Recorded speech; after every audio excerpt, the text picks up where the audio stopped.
Hello Dhamtari वालों, आज हम आपको बताने वाले हैं धमतरी जिला के मगरलोड ब्लॉक के ग्राम मोहेरा में स्थित निरई माता मंदिर के बारे में, जो साल में एक बार चैत्र नवरात्रि से पहले रविवार को भक्तों के लिए खोला जाता है।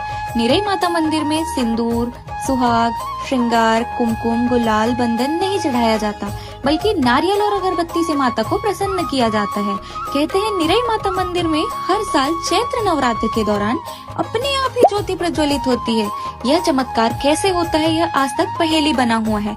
ग्रामीणों का कहना है कि यह निरई देवी का ही चमत्कार है कि बिना तेल की ज्योति 9 दिनों तक जलती रहती है। निरई माता मंदिर में महिलाओं को प्रवेश और पूजा पाठ की इजाजत नहीं है।